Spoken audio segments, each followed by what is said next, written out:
Euh, le cancer de la prostate. Ben, je savais que c'était le cancer le plus fréquent chez les hommes. C'était aussi un cancer qui était facile à soigner s'il était pris à temps. Rien. Au fond, avant d'y avoir été confronté, je ne savais rien sur le cancer de la prostate, mais enfin, c'est pas quelque chose auquel on veut s'arrêter, surtout pas quand on a une quarantaine d'années. J'y connaissais rien, à part le fait que mon père lui-même avait un cancer. J'ai la chance d'avoir un médecin de famille qui connaissait très bien le contexte du cancer de la prostate. J'ai été suivi par un urologue depuis, disons, quelques années. Le suivi, c'était de vérifier encore la prostate, le fameux toucher rectal, que beaucoup d'hommes n'aiment pas. Après la biopsie, j'avais mon rendez-vous pour recevoir mon diagnostic. J'étais convaincu que le diagnostic allait être négatif. J'y croyais pas, moi, au cancer de la prostate. Donc, à chaque fois que mon médecin de famille me disait, Jean, tiens, il faudra un jour faire un test d'APS. Bon. Le médecin me donne un papier de consultation pour aller refaire une biopsie. La biopsie, puis il marque sur la consultation suivi pour cancer. Et là, on a décelé un cancer de la prostate qui était présent. Alors, ça a été un petit peu l'hécatombe, si on veut, parce que psychologiquement, c'est pas toujours évident d'entendre une nouvelle comme celle-là. J'ai dit, pourquoi tu marques suivi pour cancer? J'ai dit, j'ai pas le cancer. Il m'a dit que oui, j'avais le cancer, mais j'avais le cancer depuis 2012. C'était un choc pour moi. Le diagnostic est venu un peu comme une surprise. Et là, ils m'ont dit, Monsieur Fils-Aimé, sur 19 échantillons qu'on a prélevés de votre prostate, eh bien, il y en a un qui a une tumeur. Donc, vous avez le cancer de la prostate. Et là, le ciel venait de me tomber sur la tête. Bon. Dans ma tête, ce qui roulait, c'était toujours ça, le mot cancer. Le médecin qui m'a diagnostiqué m'a remis un document. C'est un livre du Dr Saad, qui est un éminent urologue montréalais. Et toute l'information était dedans. Alors, ça a été un cheminement pendant, je dirais, peut-être 2 mois, où il y avait beaucoup d'incertitudes, beaucoup de questionnements. Et aussi beaucoup de recherches sur le web, parce qu'évidemment, c'est notre premier réflexe. Quels sont les effets, quelles sont les méthodes de traitement, quelles sont les méthodes d'intervention. Il semblerait que dans notre famille, on a un gène, on a une hérédité au sujet du cancer de la prostate. J'ai un garçon qui va avoir 40 ans et son médecin sait qu'il y a quelque chose dans la famille sur la prostate, au niveau du cancer de la prostate, fait qu'il va être suivi plus jeune, justement pour pas avoir de problème avec ce cancer. Et je pense que quelqu'un qui est le moindrement conscient de cette réalité-là va faire en sorte que, ah oui, d'accord, je ferais mieux de faire du dépistage. D'abord d'en parler à mon médecin traitant, de faire du dépistage pour en arriver à me rendre compte qu'effectivement, c'est présent ou ça ne l'est pas. Écoutez, si vous avez un médecin de famille, demandez à ce qu'on fasse les prises de sang pour le PSA. C'est avec des prises de sang qu'on a pu cibler mon problème. Et la prise de sang pour le PSA, mais ça fait pas plus mal que n'importe quelle autre prise de sang. Puis non, il n'y a pas de toucher rectal. C'est une prise de sang.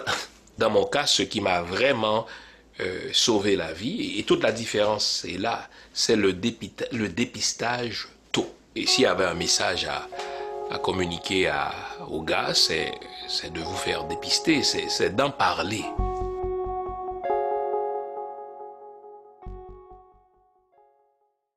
Bonsoir, mesdames et messieurs.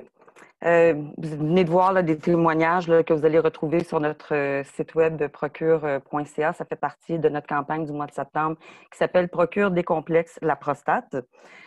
Donc, tout le mois de septembre, on a un webinaire par semaine, on a un témoignage par semaine. Et c'est vraiment intéressant là, d'entendre ces hommes-là parler franchement de ce qu'ils vivent. Puis, il y a plusieurs thèmes qui sont abordés qui pourraient sensiblement vous rejoindre. Aujourd'hui, on va parler de facteurs de risque et de dépistage du cancer de la prostate avec le docteur Vincent Trudeau, urologue chirurgien au Centre hospitalier affilié universitaire régional de Trois-Rivières. comment on pose les questions? Écoutez, au bas de votre écran, vous avez un petit icône, puis c'est écrit QA. Alors, à ce moment-là, vous cliquez là-dessus. N'utilisez pas le chat, vraiment l'icône QA, puis vous écrivez vos questions. Puis moi, à ce moment-là, je vais pouvoir les lire en direct là, tout au long du webinaire. Avant de débuter, on tient à remercier le laboratoire BE, qui est le présentateur officiel de ce webinaire. C'est un laboratoire qui, entre autres, est impliqué dans le traitement des cancers de la prostate plus avancés et plus agressifs. Et c'est pourquoi, justement, on va parler des facteurs de risque et du dépistage pour éviter ce type de cancer au diagnostic dans la mesure du possible. Encore une fois, Dr. Trudeau, merci d'avoir accepté notre invitation. Et puis, sans plus tarder, on va débuter. Super, bonsoir tout le monde. Merci de l'opportunité de pouvoir discuter avec vous de tout ça. Parfait. Ce qu'on va faire, c'est qu'on va fermer ma caméra. On va garder la caméra sur vous, mais en tout temps, vous allez entendre ma voix. Et moi, je vais revenir pour la conclusion. Une des premières questions qu'on peut se poser, parce que là, on va y aller dans les facteurs de risque en ce moment, c'est pourquoi le risque de développer un cancer de la prostate augmente avec l'âge? Fait que ça, c'est une bonne question. C'est pas juste vrai pour le cancer de la prostate, c'est vrai pour plusieurs cancers. Les cancers se développent parce que dans la multiplication des cellules, pour rester vivantes, la multiplication des cellules, les cellules font des erreurs, puis il y a un cancer qui se développe. C'est pour ça que dans la très grande majorité des cancers, plus qu'on vieillit, il y a plus de chances qu'il y ait eu des erreurs qui s'est développées dans la multiplication des cellules. Donc, pas mal tous les cancers, plus que tu vieillis, plus que tu as de chances d'avoir un cancer. OK. On a 3 questions. Ce sont des questions qu'on a reçues sur notre ligne 1855. La première, c'est: mon père et mon oncle ont été traités pour un cancer de la prostate. J'ai 36 ans. Est-ce que je pourrais en développer un au cours des prochaines années? Quel est mon risque? Ça, c'est une très bonne question. Un des très gros facteurs de risque, effectivement, c'est le facteur de risque familial. On sait que le facteur de risque va osciller en 2 à même 6 fois plus de chances d'avoir un cancer de la prostate, dépendant le nombre de membres dans la famille et à quel point il était proche. Fait qu'un père ou un frère, c'est plus proche qu'un oncle. Fait que dans le cas qui nous occupe, je pense que c'était un frère et un père. Je pense que ça augmente le risque de 4 à 5 fois le risque du cancer de la prostate. Cependant, des cancers de la prostate à cet âge-là, là, c'est rarissime. Là, c'est des histoires de 1 sur 1 million. Ça arrive jamais parce que le cancer de la prostate se développe avec l'âge. Cependant, on veut les dépister un peu plus tôt. Fait qu'on va commencer, on va en parler tantôt des âges du dépistage, mais chez ce genre de personnes-là qui sont plus à risque, on va commencer à 45 ans au lieu de 50. OK. La deuxième question, c'est: mon père a reçu un diagnostic de cancer de la prostate agressif à 69 ans. Pour ceux qui savent ce que c'est un cancer agressif, là, c'est un cancer de stade 4. Ici, on a un ganglion atteint. Si j'en développe un, est-ce que le mien va être agressif? Fait qu'il n'y a pas vraiment de lien entre l'agressivité d'un cancer chez un membre de la famille puis le cancer de sa famille autour de lui. Dans certaines maladies génétiques très, très rares, il y en a un, mais la plupart des gens, on va juste leur dire de se faire dépister plus tôt. Mais le risque d'avoir un cancer plus agressif que la moyenne, on n'a pas vraiment d'études assez fortes pour le prouver. D'accord. Une autre question qu'on a reçue: ma mère est décédée d'un cancer du sein à 52 ans. Est-ce qu'il pourrait y avoir un lien entre son cancer et le cancer de la prostate? Si oui, est-ce que je dois faire un dépistage? Fait qu'il n'y a pas de lien direct entre le cancer du sein et le cancer de la prostate. Donc, on ne prend pas une mère qui a un cancer du sein à la même importance qu'un père qui a un cancer de la prostate, par exemple. Cependant, il y a certaines maladies génétiques comme le BRCA, qui est une maladie génétique qui atteint surtout les femmes pour le cancer du sein. Donc, si on voit qu'il y a énormément de cancer du sein dans une famille, on peut se demander est-ce qu'il y a ce gène-là qui court, et ce gène-là donne un énorme risque de cancer de la prostate. Donc, il faut commencer beaucoup plus tôt le dépistage et ça donne des cancers qui sont un petit peu plus agressifs. Fait que je vous dirais que les tests génétiques sont plus difficiles à avoir au Québec. Fait que si moi, dans mon histoire avec le patient, je vois que 5 ou 6 cancers du sein dans les mères, sœurs et tout ça, je vais suggérer au patient de se faire dépister pour le cancer de la prostate plus vite, puis de le faire référer en génétique pour voir si c'est cette anomalie-là. OK. Pourquoi les hommes de race noire sont plus à risque de développer un cancer de la prostate? Et que ça, c'est une question très complexe. On sait que génétiquement, il y a des différences génétiques entre les Caucasiens et les Afro-Américains qui pourraient expliquer une partie de cette différence-là. Cependant, il y a aussi des différences sociodémographiques, tant sur l'alimentation, l'accès aux soins de santé, qui font qu'il y a une différence à ce niveau-là. Fait que je dirais que c'est à deux paliers, c'est biologique et c'est aussi sociodémographique. Fait qu'on sait que les patients de race noire ont plus de chances de développer un cancer de la prostate et une fois qu'ils l'ont développé, à même agressivité, ils ont plus de chances d'avoir des complications et d'en décéder, tout simplement à cause de disparités socio-économiques, surtout aux États-Unis plus qu'au Québec, moins d'accès à un système de santé, moins d'éducation, etc. Mais pour ce qui est du dépistage, c'est vraiment ces deux raisons-là, le socio-démographique, parce qu'on sait que la diète, en général, peut avoir un effet sur le cancer de la prostate. Et aussi, biologiquement, génétiquement, on commence à mettre le doigt sur quelques gènes pour faire une différence. Ici, j'aimerais faire une parenthèse parce qu'on a un clavardage en direct. Tout le monde peut y accéder à travers notre site web à chacune des pages qu'ils visitent. Et on a des questions de tous les pays de la francophonie. J'en ai énormément de l'Afrique, du Cameroun, d'un peu partout. Puis, je me rends compte qu'ils ont beaucoup de problèmes avec leur prostate. Il y a le cancer qui est une chose, mais il y a les problèmes de prostate volumineuse, l'HBP, des problèmes de prostatite. Est-ce que c'est plus prédominant, ça aussi, chez les hommes de race noire?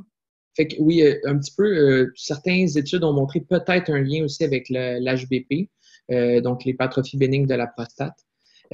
Après ça aussi, est-ce qu'ils sont aussi bien suivis médicalement que dans d'autres pays, ce qui ferait que leurs conditions se détériorent plus et que leur situation est plus grave. Ça, c'est une autre possibilité. Mais oui, c'est pas clear-cut, mais il y a quand même des études qui montrent qu'il pourrait avoir un lien.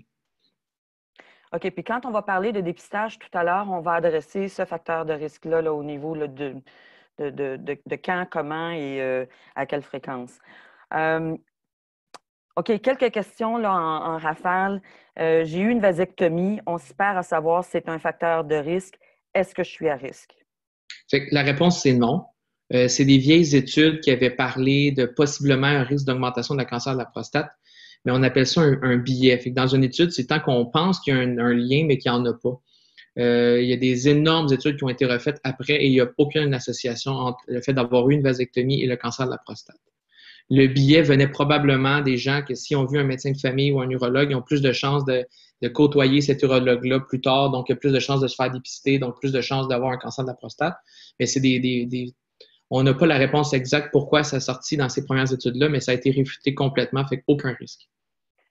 OK. Autre question, ça c'est un mythe qui a persisté pendant des années. La masturbation augmente-t-elle mon risque de cancer de la prostate? Fait que la réponse, c'est que c'est non. Il y a même des études qui prouvent le contraire. En fait, plus la fréquence d'éjaculation est augmentée par semaine en jeune âge, dans la trentaine et la quarantaine, ça diminuerait le cancer de la prostate. Donc, mais c'est des fréquences d'éjaculation assez importantes. Puis de plus, c'est pas des études assez grosses pour proposer ou suggérer aux gens d'augmenter leur fréquence. Mais il y a le faire plus souvent, ça protégerait, mais c'est pas quelque chose l'étude n'est pas assez forte pour le proposer aux gens. OK. Je fais beaucoup de vélo et on voit là, avec toutes les pistes cyclables là, qui sont en train là, de fleurir à travers la province et puis tous les événements là, de levée de fonds pour plein d'associations. Le vélo est au cœur de tout ça, dont le Tour du Courage procure. Alors, je fais beaucoup de vélo, beaucoup de longues distances. Puis, en 2014, une étude qui indiquait un lien entre le vélo, le cancer de la prostate, la dysfonction érectile puis les problèmes de fertilité. Puis, quand on se promène sur Google, sur l'Internet, il y a énormément de contradictions. On en est où là en 2020? Fait que c'est une bonne question. Puis effectivement, le problème avec l'Internet, c'est que les gens qui vont faire des blogs ou écrire un site ou une page web vont regarder une étude qu'ils vont prendre, qui vont avoir de la misère à la regarder un peu de recul, puis pour voir le portrait. Il peut y avoir une étude qui a dit ça, mais il y en a 10 qui ont dit le contraire. Fait qu'il faut faire attention avec ça. Fait que pour ce qui est du vélo, il n'y a pas d'augmentation du risque de cancer. Cependant, si, mettons, vous avez fait triathlon une journée avant de faire votre PSA, il pourrait avoir une augmentation légère de la PSA qui est temporaire et qu'elle va rediminuer. C'est très débattu, mais c'est la seule affaire que je vous dirais par rapport au cancer de la prostate. Par rapport aux troubles de fertilité, il n'y en a pas. Le gros problème avec le vélo qu'on a chez la santé masculine, surtout au niveau érection et sensibilité, c'est qu'il y a certains nerfs qui passent au niveau de la région périnéale, du périnée. Et donc, les gros cyclistes, ils peuvent avoir des compressions de ce nerf-là, puis avoir ce qu'on appelle des paresthésies, donc des engourdissements de la région génitale. Et ça peut affecter quelqu'un qui a un petit peu de problème d'érection, ça peut affecter ça s'il y a un petit peu moins de sensibilité.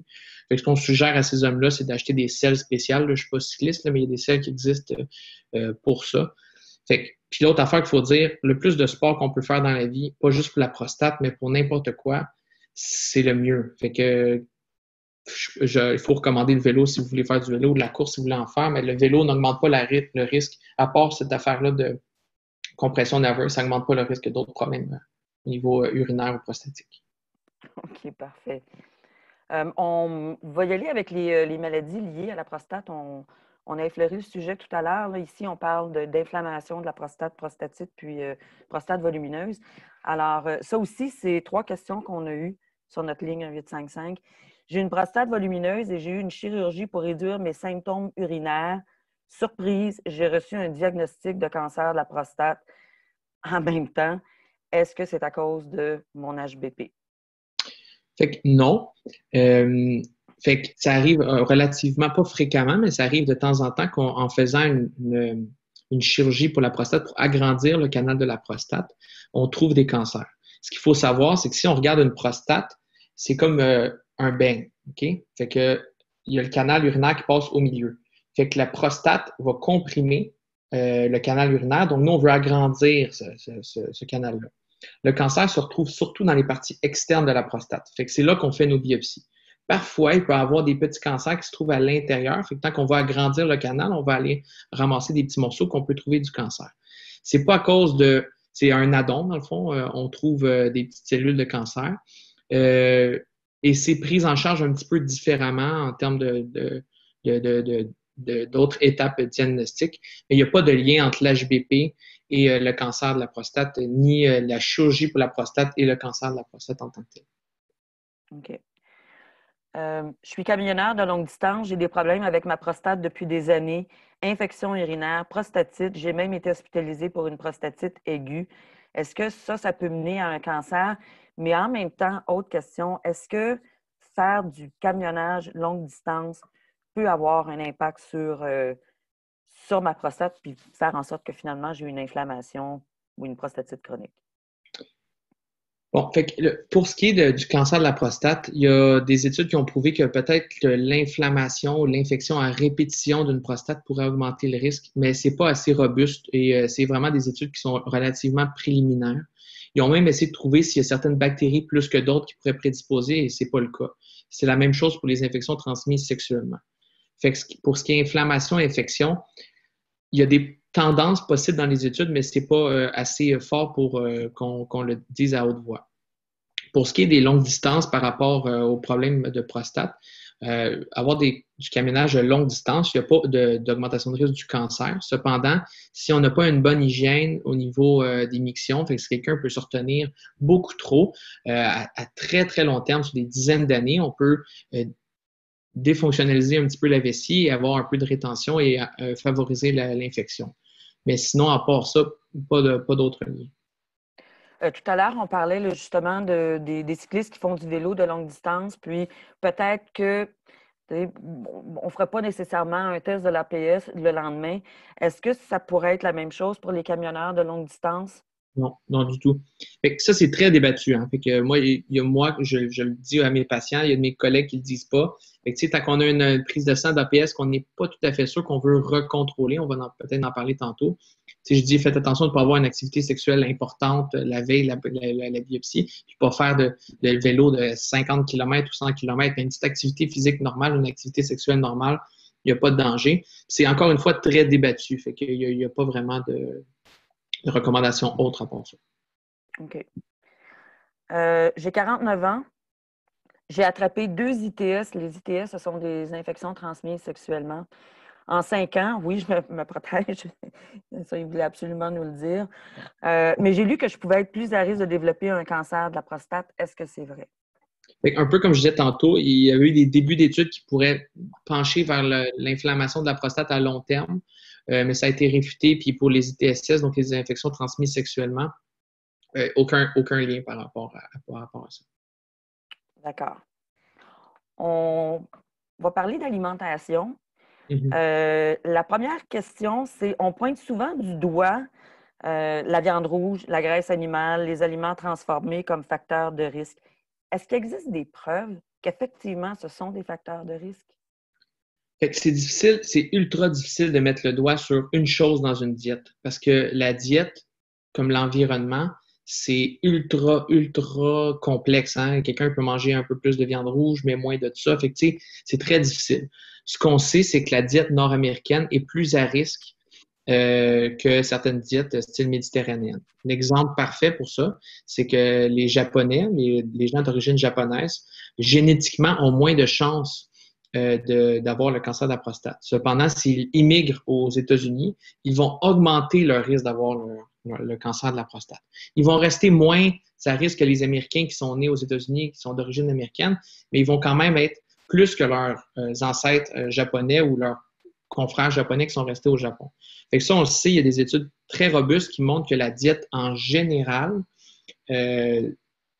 augmente le risque du cancer de la prostate, la diète nord-américaine. Et la diète est aussi l'environnement nord-américain. Fait que c'est très difficile là, après aller dire une chose par rapport à d'autres. Pour ce qui est de la viande rouge, tout ce qui est carbonisé, les carcinogènes et tout ça, c'est beaucoup pour les cancers de l'intestin. On n'a pas mis le doigt, encore une fois, ça a été stipulé dans certaines études, mais c'est très difficile de prouver qu'un aliment va augmenter le risque du cancer de la prostate. Mais justement, si on revient là, au niveau des viandes carbonisées, là, parce qu'on est encore en pleine saison, on annonce du beau soleil, des températures douces tout l'automne, tout le monde fait fonctionner son barbecue. Est-ce qu'effectivement, ça dégage des substances cancérigènes quand on carbonise la viande sur le barbecue puis que les graisses commencent à couler sur le charcoal, là, excusez mon franglais. Fait que oui, effectivement, c'est pas super bon pour la santé du barbecue, mais avec modération, je pense que n'importe qui peut en manger sans augmenter le risque de n'importe quoi. Mais ça n'a pas été prouvé directement que ces substances-là sur le dessus avec la carbonisation augmentent le risque de la prostate.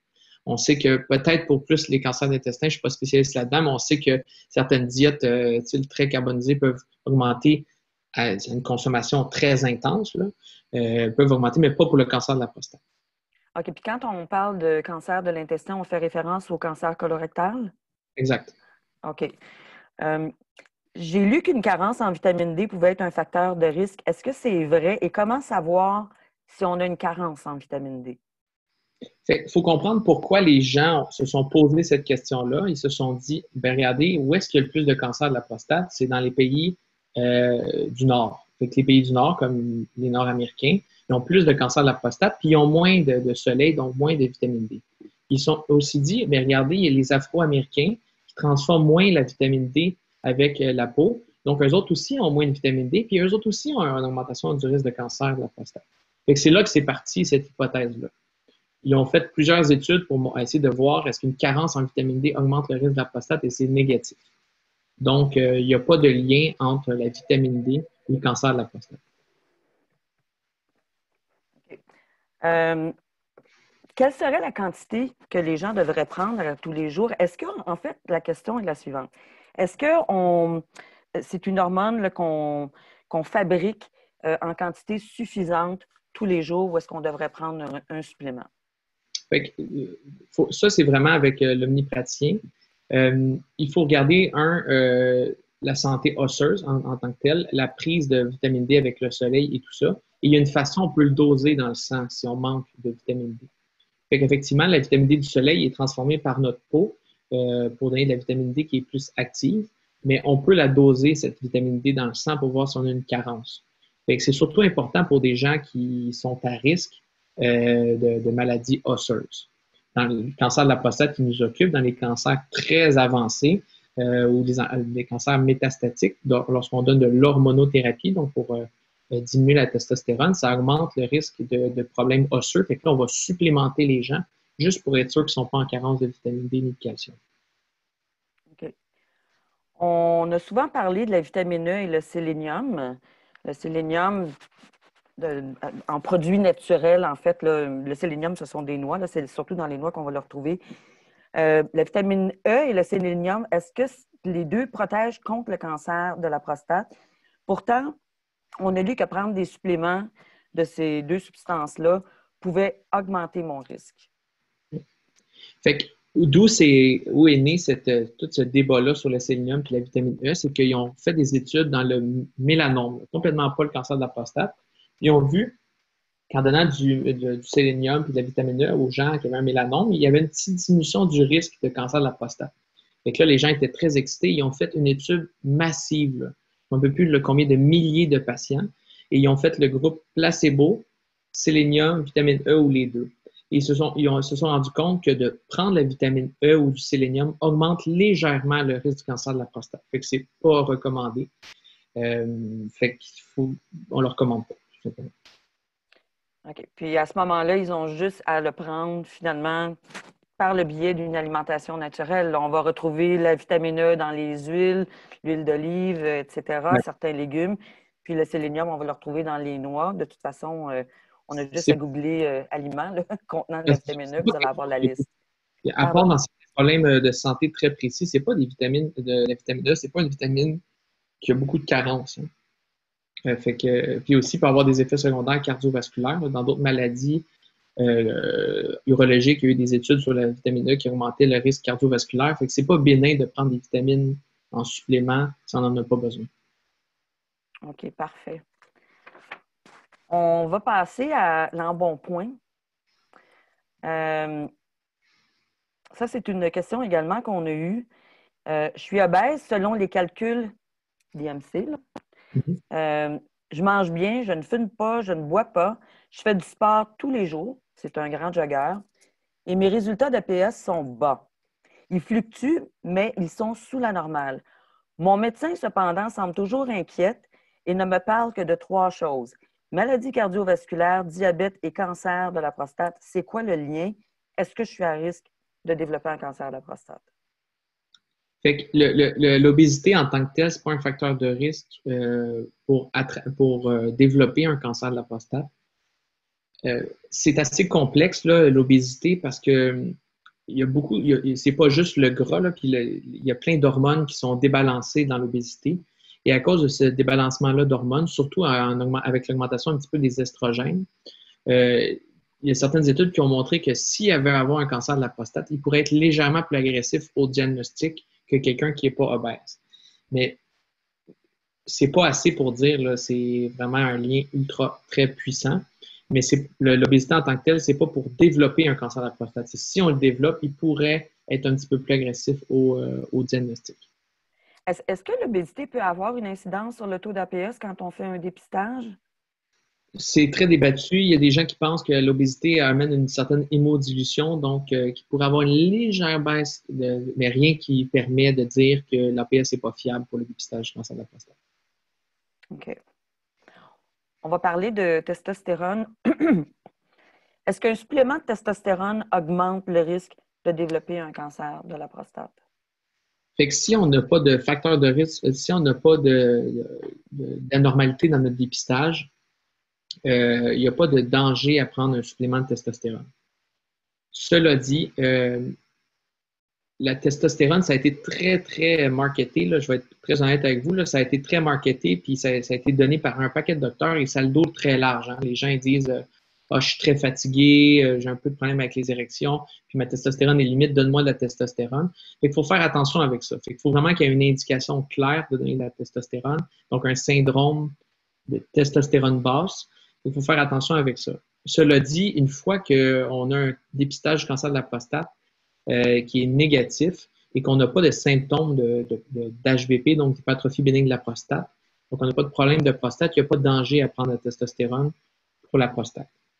Si cependant on a un dépistage qui est anormal, on a une prostate qui est symptomatique au niveau urinaire sans cancer, là, mettons quelqu'un qui a beaucoup de difficulté à uriner, qui est difficile à contrôler avec les médicaments, on ne suggère vraiment pas de donner de la testostérone. On peut empirer l'augmentation de ces symptômes-là. Pour ce qui est du cancer, si on a un patient qui a une suspicion de cancer de la prostate, c'est dangereux de donner de la testostérone parce que le cancer se nourrit de la testostérone. Il faut vraiment être sûr d'éliminer ça. C'est pas mal ça.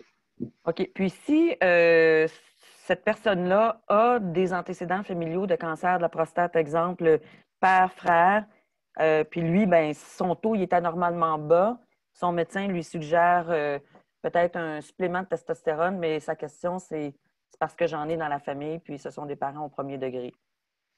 Fait que là, c'est ultra personnel, tant pour le patient que pour l'urologue ou le médecin traitant, le médecin de famille.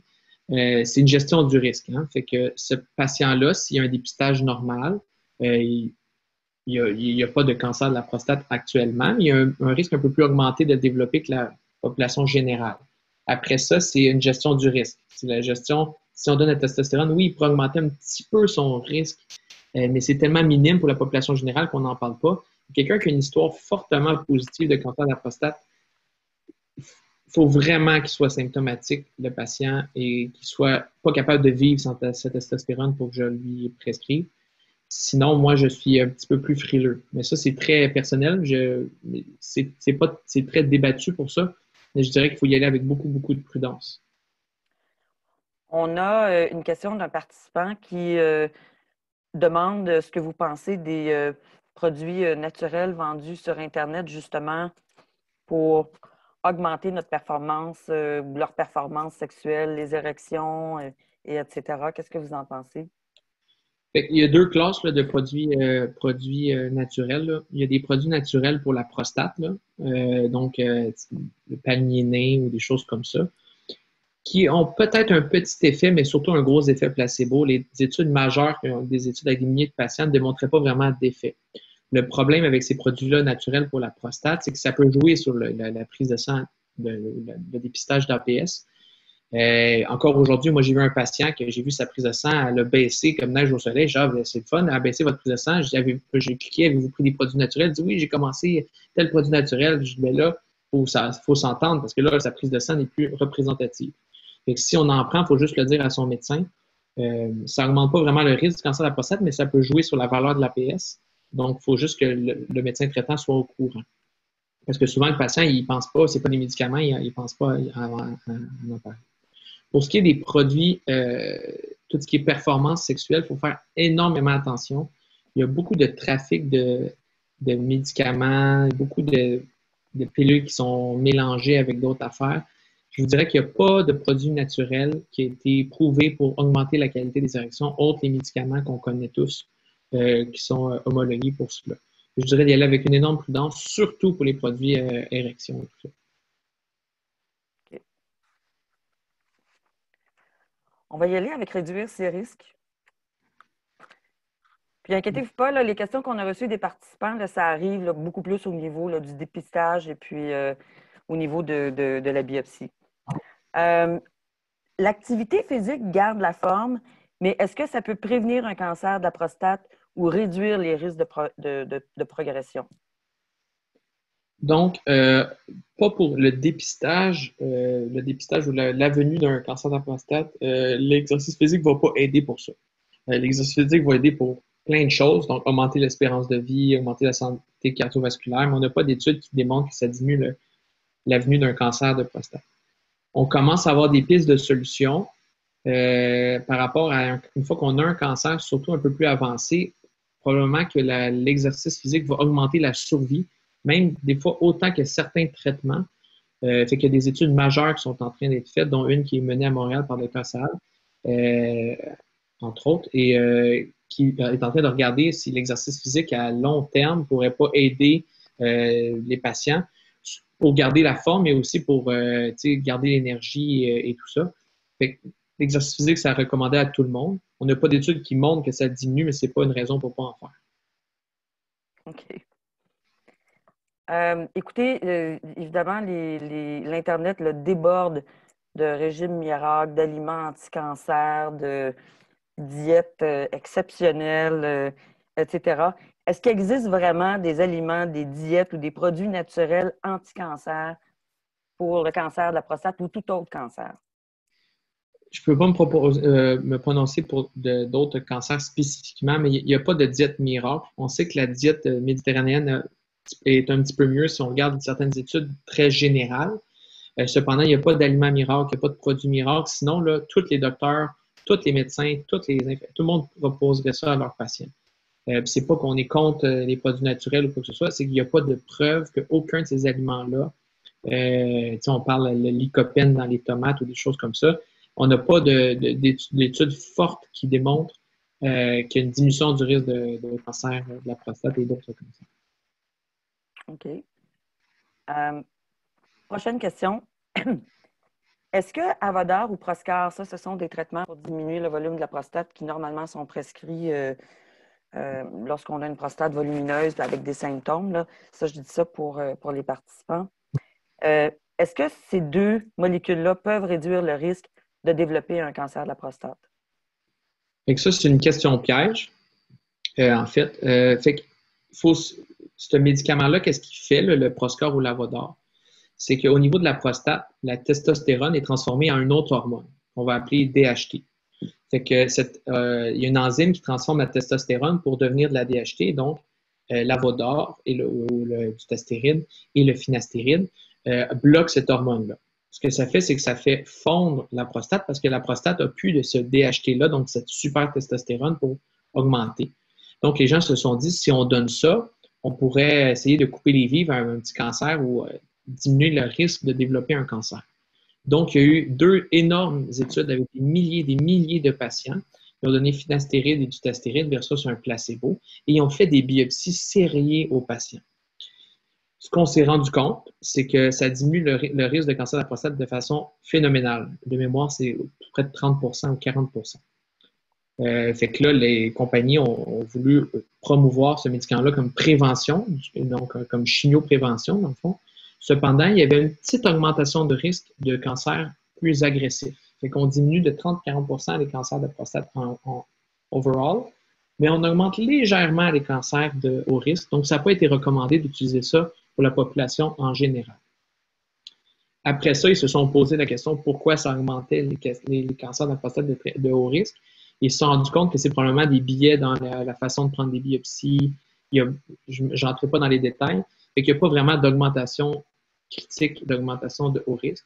Fait que ces médicaments-là sont sécuritaires et prescrits très fréquemment pour des problèmes de prostate, mais on ne le prescrit pas pour prévenir le cancer de la prostate, on le prescrit pour des symptômes de prostate. OK. Et juste pour clarifier, cette petite augmentation-là a été réfutée dans les études qui suivaient, c'est un médicament sécuritaire. Si vous prenez ces médicaments-là, vous n'êtes pas plus à risque de développer un cancer de prostate de haut risque. OK. Puis, est-ce que la réduction du risque de développer un cancer de la prostate, c'était une réduction chez des cancers, des cancers de bas grade qui étaient vraiment à faible risque de progression? Ou... Fait que c'était surtout des risques de faible risque et risques intermédiaires en moyenne dans ces études-là. Fait que le risque total était vraiment à la baisse. Puis le risque de cancer de haut risque était légèrement à la hausse. Pour rentrer un petit peu dans les détails, une des raisons qu'on pensait, c'est en se disant, si on fait fondre, parce que ce médicament-là fait fondre la prostate, si on fond la prostate, on a plus de chances de trouver un cancer. Fait que ce petit cancer-là qui était caché, qui était de haut risque, on a plus de chances de l'attraper que si on a une énorme prostate qu'on ne sait pas où aller viser dans les biopsies. Et plein d'autres raisons. Fait que c'est un médicament sécuritaire, mais il n'est pas utilisé à grande échelle. Parce que si cette étude-là aurait été positive à tous les niveaux, on aurait quasiment donné ces médicaments-là de façon plus générale à tout le monde, même des gens asymptomatiques pour diminuer le risque de cancer de la prostate, des gens qui seraient à très haut risque d'en avoir, mais ce n'est pas le cas. D'accord. On a une question qui est oui. On a une question qui est similaire, sauf qu'ici, on parle plus de metmorphine pour le diabète et puis les statines. Est-ce que ça, ce sont 2 molécules qui pourraient réduire le risque d'un cancer de la prostate? Fait que Pour les statines, non. Pour la metformine, là, c'est en étude encore sur des très, très grosses études parce que c'est tellement des petites différences qu'il faut faire des études avec des milliers et des milliers de patients. À date, les études disent qu'il n'y a pas de lien significatif pour dire qu'il faut donner de la metformine pour diminuer le risque de cancer de la prostate. Fait qu'il n'y a pas de lien classique, mais il y a eu plusieurs études, des résultats mitigés. C'est encore en étude avec beaucoup plus de patients, mais à date, il n'y a aucun lien qui est fort et qui suggère d'en donner à ce niveau-là. OK, parfait. Donc, en d'autres mots, là, quand on se promène sur Internet, il faut juste faire attention parce qu'on va avoir des résultats. À partir du moment qu'on voit des résultats contradictoires, Dr. Trudeau, est-ce qu'on peut dire que si les résultats sont contradictoires, c'est parce que ou bien c'est encore à l'étude, ou bien les études n'étaient pas nécessairement solides, ou bien le groupe placebo où les participants, il n'y en avait pas assez, c'était pas à grande échelle. Donc, dans le doute, on s'abstient. C'est ça. Fait que, moi, je dirais qu'il faut vraiment faire un peu comme je disais tantôt, les blogs sur Internet. Parce que des fois, un patient, il me parle de sites Internet, je vais les visiter puis je vais regarder ça. Les gens qui font des sites Internet ou des blogs, ils prennent l'étude, là, puis ils trouvent le chiffre, là, la diminution du risque, là, puis ils mettent ça dans leur étude, mais ils ne regardent pas est-ce que c'était significatif, est-ce que ça change la vie des gens, ça change plus. Ils ne regardent pas ça parce qu'ils ne sont pas habitués. Ça prend l'expérience, ça prend des études médicales ou pharmacie ou de statistiques pour comprendre ces études-là. Donc, il faut faire vraiment attention dans l'analyse des personnes qui n'ont pas de connaissances à ce niveau-là, de connaissances précises à ce niveau-là. Puis effectivement, tant qu'on voit que c'est un peu n'importe comment, c'est parce qu'il n'y a rien de recommandé. Les gens ont des fois la crainte que les docteurs ne veulent pas prescrire des produits naturels parce que ce n'est pas des médicaments qui sont de compagnies pharmaceutiques. Mais s'il y avait un produit naturel là, qui était vraiment prouvé, moi j'en donnerais à tous mes patients. Puis tous mes collègues feraient la même chose. C'est qu'on sait que ces médicaments-là n'ont aucune preuve pour aider. Fait qu'il ne faut pas penser que c'est un complot ou des choses comme ça. S'il n'y a pas d'études claires, il ne faut pas en donner. Ouais. D'accord, très bien. On a reçu une question d'un participant en disant si on a une HBP et puis on stimule la prostate, ou si on a un cancer de la prostate puis on stimule la prostate lors des relations sexuelles, est-ce que ça peut avoir une incidence quelconque? Non, pas pour le développement ou la progression des symptômes du tout. Parfait. On rentre justement dans les signes et symptômes. Est-ce qu'il y a des signes avant-coureurs ou des symptômes du cancer de la prostate à surveiller? Fait que la très grande majorité des cancers sont asymptomatiques, d'où la raison, on va parler du dépistage plus tard, que le dépistage est important. Si on avait un symptôme fort, bien, le dépistage serait peut-être un peu moins important parce qu'on pourrait se fier à ces symptômes-là pour essayer de cibler les patients qui sont plus à risque. La majeure partie des cancers de la prostate sont asymptomatiques.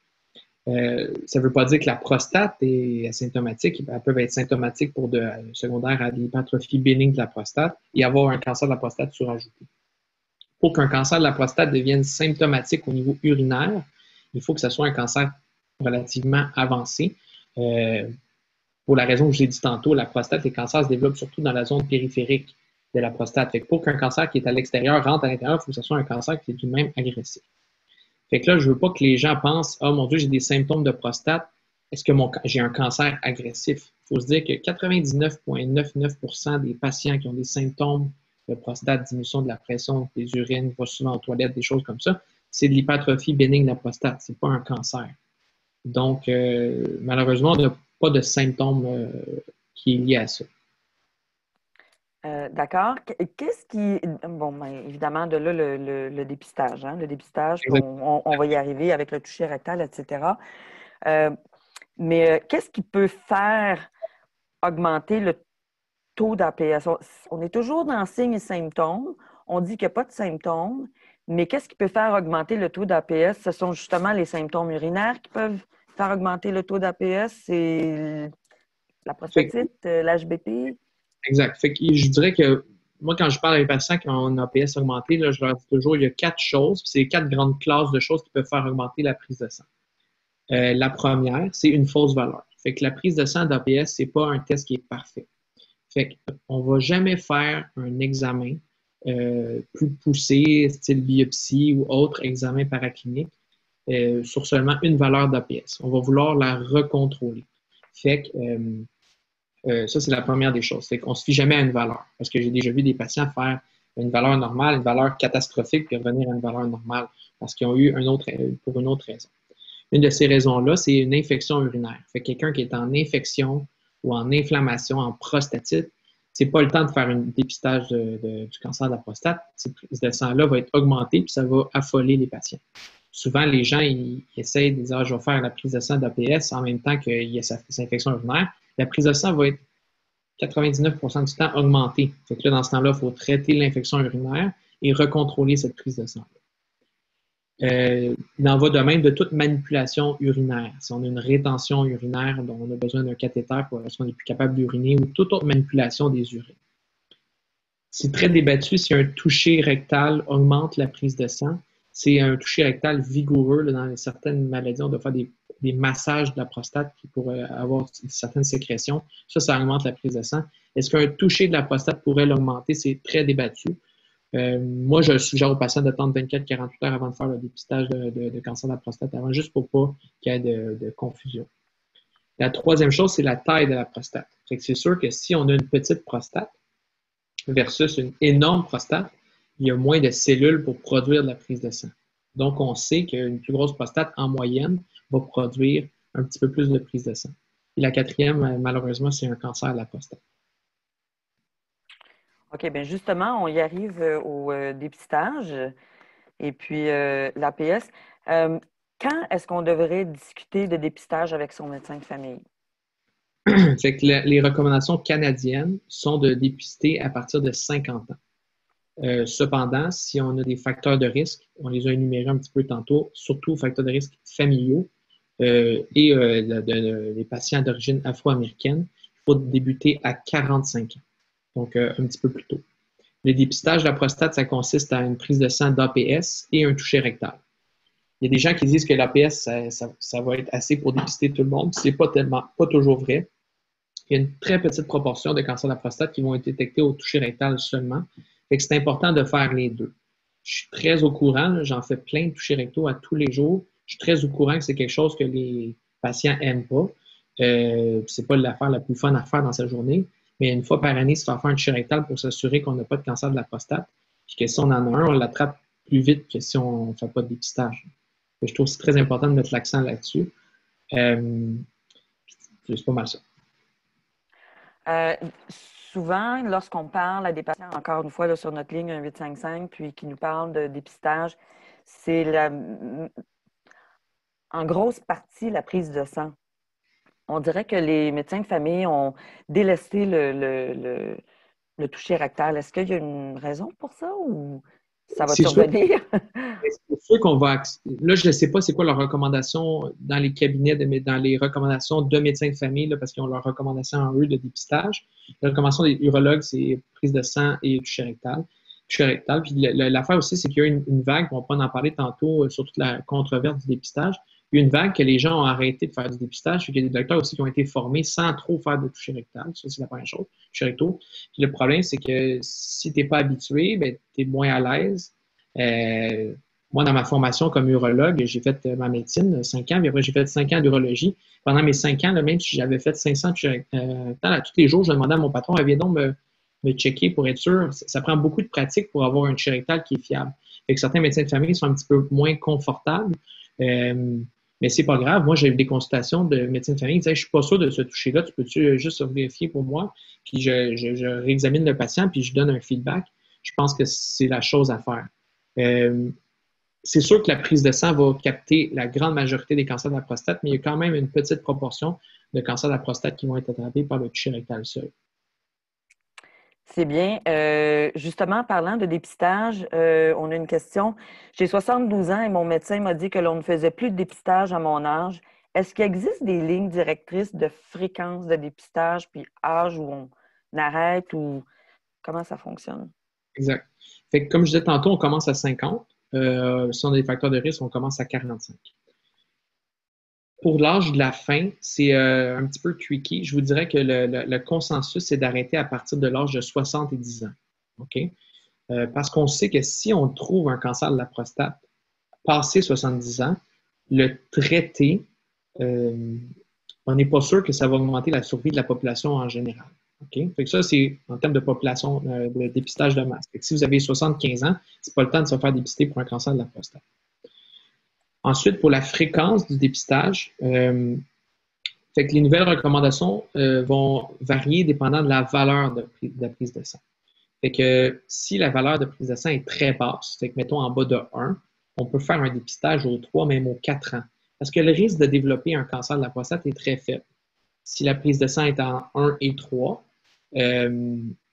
ce dépistage-là peut être fait aux 2 ans. Puis en haut de 3, c'est aux années, plus ou moins d'autres examens si ça dépasse des valeurs plus critiques. Pour la fin du dépistage, on peut même arrêter avant 70 ans, un petit peu avant 70 ans, si la prise de sang est très, très basse. Fait quelqu'un qui a 68 ans ou 65 ans et une prise de sang en bas de 1, on peut suggérer aux patients d'arrêter le dépistage. Cela dit, les patients qui sont vus annuellement par leur urologue ou leur médecin de famille, ça vient avec la plupart du temps, on fait une prise de sang pour ne pas l'oublier ou pour être sûr. Est-ce qu'on fait des fois des prises de sang un peu trop fréquemment? Probablement. Et ça rassure les patients. Mais ce que je vous dis, c'est que si votre médecin de famille vous trouve un APS qui est très normal, très bas, il n'y a pas de mal à ne pas le faire de façon annuelle. OK. Est-ce que le dépistage sauve des vies? Il semble y avoir beaucoup de controverses sur ce sujet. Fait que ça, c'est une énorme controverse. Okay? Vous savez, pas mal tout le monde a entendu dans les journaux, le dépistage de cancer de la prostate, ça ne vaut pas la peine, etc. Il faut vraiment faire attention. D'où c'est né, il y a 2 raisons pourquoi on a eu tout ce débat-là là, aux États-Unis. Parce que pour faire un bref rappel, il y a quelques années, le gouvernement américain s'est prononcé contre le dépistage du cancer de la prostate et voilà pourquoi. Il y a eu 3 études majeures sur des dizaines de milliers de patients. Ce qu'ils ont fait, c'est qu'ils ont dit on va splitter la population de ces études-là en 2. Une population, on dépiste, une population, on ne dépiste pas. Ça va changer quelque chose au bout de 25 ans. Puis ils ont trouvé que ça ne changeait rien. Là, tout le monde s'est dit, ben, ça ne vaut pas la peine de dépister. Ce qu'il faut faire attention, c'est que dans le bras qui n'était pas supposé de se faire dépister, il y en avait un paquet qui se faisait dépister. Pourquoi? Parce que là, il y a un autre médecin qui demandait la prise de sang pareil et qui se faisait dépister. Fait que finalement, presque tout le monde était dépisté. Fait que comment on peut prouver une différence entre 2 bras qui sont pareils? Il y a une étude qui a été capable de contrôler ça et ça a augmenté une augmentation de la survie. De l'ordre qu'il faut dépister ça va dépendre des études, entre 50 et 100 patients pour sauver une vie. Okay? Ça veut dire qu'en population, on va dépister un paquet de patients pour sauver une vie. La deuxième raison aussi pourquoi le gouvernement américain, et en passant, ils se sont rétractés, hein, ça a été rechangé et ils sont maintenant en discussion avec le médecin. Donc, ils ne sont plus contre le dépistage aux États-Unis.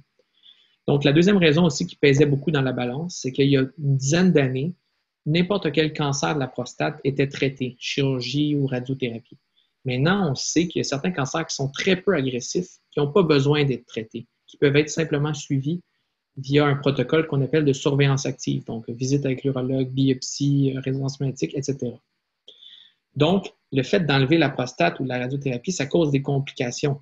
Alors, si on enlève des prostates pour des cancers qui n'auraient pas besoin de l'enlever, on cause des torts à ces patients-là. Donc, si on remet tout ça ensemble, ça veut dire qu'on dépiste puis ça sauve des vies, et aussi on traite seulement les patients qui ont besoin d'être traités, oui, le dépistage est fortement suggéré. Fait que c'est de là que ça vient toute cette controverse-là. Il y a des fois, les patients nous appellent et nous parlent de faux positifs ou de faux négatifs avec les résultats de l'APS. Est-ce qu'on peut peut-être l'aborder rapidement? C'est qu'un faux positif, là, ça voudrait dire que l'APS est augmenté, puis on pense qu'il y a un cancer de la prostate, puis finalement, ce n'est pas le cas. Fait que, mettons, on refait une prise de sang, puis la prise de sang a baissé. Un faux négatif, ça voudrait dire, par exemple, avec l'APS, ça voudrait dire que l'APS est normal, puis on trouve quand même un cancer de la prostate en faisant un toucher rectal ou d'autres choses. Fait que ça, c'est la base des faux positifs et faux négatifs. Je vous dirais que dans le cancer de la prostate, dans l'APS, il y a un petit peu plus de faux positifs que de faux négatifs. Ce que je veux dire par là, c'est que si la prise de sang est normale, les chances qu'il y ait un cancer de la prostate sont tout de même basses, mis à part si on a un toucher rectal normal. Tandis que s'il y a une prise de sang augmentée, ce n'est pas dès qu'on a une prise de sang augmentée qu'on va avoir nécessairement un cancer de la prostate, parce qu'il y a d'autres raisons, comme j'ai énuméré tantôt, qui expliquent une augmentation de la prostate, incluant l'HBP. OK. Question. On l'a reçu, je pense, cette semaine, cette question-là. En plus, non, la semaine dernière. J'ai une grosse prostate selon mon médecin, ce qui expliquerait mes problèmes urinaires. J'ai eu une IRM avec un PIRAD de 1, grade 1, et une biopsie négative en 2019. Mon inquiétude est que mon taux d'APS augmente. Il était à 8 en 2019, puis il est à 9 en 2020. Puis j'ai 68 ans. Qu'est-ce que je dois penser? Fait qu'il y a beaucoup, beaucoup d'informations dans cette question-là. Là, la première chose, une biopsie négative diminue évidemment le risque de la prostate, d'avoir un cancer de la prostate. Fait que l'urologue traitant a dit, j'ai une biopsie négative, mais j'ai une prise de sang, je ne m'explique pas pourquoi la prise de sang reste augmentée. Est-ce que j'ai manqué un cancer? Fait que de nos jours, on a accès à la résonance magnétique. La résonance magnétique, ce que ça fait, c'est que ça image la prostate en entier et ça peut nous montrer où il y aurait pour avoir un petit foyer de cancer de la prostate qu'on aurait pu manquer avec les biopsies. Chez ce monsieur-là, son résonance magnétique est quasiment normale. Pourquoi? Une lésion de PIRADS 1 ou 2, c'est une classification qu'on n'a pas besoin d'expliquer ce soir, mais une lésion de PIRADS 1 ou 2, ce n'est pas une lésion qui est de cancer significatif. On parle de lésion de PIRADS 3, 4 ou 5 qu'il faut se questionner. Par la suite, l'information qui me manquerait un peu chez ce patient-là, c'est le volume de sa prostate. Si ce patient-là a une très volumineuse prostate, il y a une résonance magnétique négative et une biopsie négative, et que son APS reste autour de 8, 9, 8, 9, j'aurais aucun problème à suivre ce patient-là. Parce que là, on a beaucoup de données qui sont en défaveur d'un cancer de la prostate. C'est sûr que c'est stressant pour ces gens-là, puis j'en ai encore vu un hier qui a une prise de sang augmentée. On a fait 2 IRM, 1 ou 2 biopsies dans les 5 dernières années, puis on ne trouve rien, puis il n'y en a pas de cancer de la prostate, parce que le patient a une prostate, la ligne nationale, une prostate énorme, mais c'est sûr que c'est stressant, mais des fois, la prise de sang augmentée ne veut pas dire de façon synonyme le cancer de la prostate. Dernière chose, si un jour, ce monsieur-là qui a eu une résonance magnétique négative, une biopsie négative, et j'imagine un volume prostate assez important, oui. Sa prise de sang réaugmenterait. Là, il faut se reposer des questions. Il faut refaire des examens, refaire une résonance, refaire une biopsie. Là, il faut se poser des questions. Mais si ça reste relativement stable, je pense que c'est de bon jeu de faire un suivi. OK. Est-ce qu'on peut avoir un taux d'APS élevé sans aucune raison? Fait que, sans aucune raison, c'est difficile à dire. L'HBP fait augmenter, comme je vous disais. Fait que des fois, des patients qui ont une prostate un petit peu augmentée de volume. Oui, j'ai des patients qui ont une prostate pas si grosse que ça, qui ont une prise de sang un peu augmentée, qui ont plein de biopsies négatives, une IRM négative. Oui, il y a l'APS, ce n'est pas un test qui est parfait. OK. Docteur Trudeau, quand on fait une biopsie, c'est quoi les risques qu'on répande des cellules cancéreuses à partir du moment qu'on fait une ponction ou 12 ponctions dans une prostate? Ça, c'est une crainte que, en tout cas, moi, mes patients, ils m'en parlent souvent de cette crainte-là. Il n'y en a pas de risque. Okay? Il n'y a pas de risque lorsqu'on ponctionne la prostate pour aller chercher des cellules de répandre ou de réveiller le cancer. Ça vient que certains cancers, on ne peut pas faire de biopsie percutanée. Certains types de cancers abdominaux, si on fait une biopsie, on peut en envoyer ailleurs dans le trajet de la biopsie parce que c'est des cellules qui se propagent assez facilement. Fait que dans certains cancers, c'est le cas, mais je vous dirais que dans la majeure partie des cancers, ce n'est pas le cas. Puis le cancer de la prostate, on fait des biopsies et il n'y a pas de risque d'augmenter l'agressivité, de disséminer le cancer ailleurs, de faire autre chose. Les biopsies ont en gros là, 2 risques en tant que tels. C'est d'avoir un petit peu de sang dans les urines, dans les selles pour quelques jours ou dans le sperme pour quelques semaines. Et le risque, je vous dirais, qui est un peu plus fatigant, c'est le risque d'infection. Donc, on donne des antibiotiques pour empêcher de faire de l'infection, mais malgré les antibiotiques, il peut y avoir 4 à 5 de patients qui peuvent développer de la fièvre et qui nécessitent une hospitalisation avec des antibiotiques par les veines. 95-96 des patients, ça va super bien, mais il y a un petit nombre de patients qui peuvent avoir des complications, d'où la raison qu'on ne fait pas des biopsies n'importe quand. D'accord. On s'enligne sur la dernière question qu'on a eue d'un de nos participants. Lui a eu une biopsie, il a eu un diagnostic, un score de Gleason de 3+3, 6.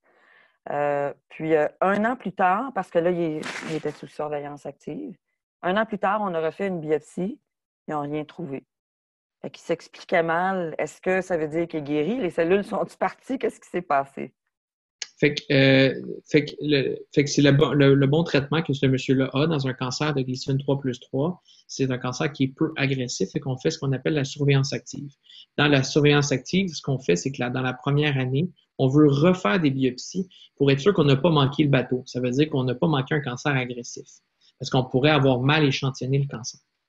Fait que tant qu'on a une deuxième biopsie négative, ça se peut que la biopsie a été prise à côté du foyer de cancer de 3+3. Ça m'arrive souvent d'avoir des biopsies négatives malgré qu'il y avait eu un cancer. Le cancer est encore là, il faut encore le suivre comme si c'était un cancer. C'est juste un problème d'échantillonnage qu'on ne peut pas vraiment régler. Parce qu'il faut comprendre que nous, quand on regarde avec l'échographie, là, c'est bien rare qu'on voit une boule qu'il faut biopsier dedans. C'est des biopsies qu'on appelle randomisées. Donc, ça se peut que l'aiguille était à un endroit une fois, puis à un autre la deuxième fois. L'important, c'est qu'ils n'ont pas trouvé de cancer agressif. Fait que ça lui permet de rester sur la surveillance active. Parfait. On arrive à la fin du webinaire. Avant de quitter, si vous aviez un conseil à donner aux hommes et aux participants, ce serait lequel quand on parle de facteurs de risque et dépistage? Fait que moi, je dirais que d'avoir juste des habitudes de vie qui sont saines, l'exercice physique et une bonne alimentation, ça va aider pour tous les problèmes de santé, puis ça peut certainement pas nuire pour la prostate. Puis, je vous dirais de parler sérieusement avec votre médecin de famille à partir de l'âge de 50 ou 45 ans pour se faire dépister. C'est pas parce que je suis urologue que je vous dis ça, là, je vous dis ça parce qu'il y a des bénéfices pour la survie. Parce que si on attrape un cancer de la prostate plus tôt, on augmente le taux de guérison. Je dirais que c'est vraiment important de se faire dépister dès qu'on peut à partir de l'âge de 50 ans. C'est parfait. Je vous remercie infiniment. Étant donné qu'on a des petits problèmes de caméra, mais je vais faire la conclusion. Vous allez m'entendre, mais vous ne me verrez pas. Mais c'est pas grave, je vous embrasse tous, là. Aux participants comme tels, merci beaucoup pour votre participation. Votre opinion compte. Alors, quand vous allez quitter la web diffusion, vous allez être invité à remplir un sondage. Ce que vous faites, là, c'est que vous cliquez sur « Continuer ». Alors, ça, c'était la première des choses. En deuxième lieu, Dr. Trudeau, un énorme merci pour, évidemment, là, pour cette présentation-là, pour votre temps précieux, pour votre collaboration. C'était vraiment fort intéressant et très, très, très apprécié. Alors, puis évidemment, je voulais juste le mentionner aussi, le docteur Vincent Trudeau fait partie de notre comité de validation du volet médical de notre site web. Alors, si vous le trouvez extraordinaire, si vous trouvez les informations vraiment à jour, vous pourrez toujours le féliciter parce qu'il fait partie de cette équipe-là. Alors, merci beaucoup. Et puis, je vais juste annoncer le webinaire de la semaine prochaine. La semaine prochaine, il va être question de cancer de la prostate d'une génération à l'autre. Histoire familiale ou génétique avec l'uro-oncologue Frédéric Pouliot du CHU de Québec. Alors, soyez des nôtres, consultez le site Procure pour voir tout ce qui est prévu pour le mois de la sensibilisation au cancer de la prostate. Vous allez retrouver là, les prochains webinaires. Encore une fois, Vincent Trudeau, merci infiniment, extrêmement apprécié. Merci à tout le monde pour l'écoute et merci d'avoir l'intérêt. Merci beaucoup. Bonne soirée. Bonne soirée. Bonne soirée à tous.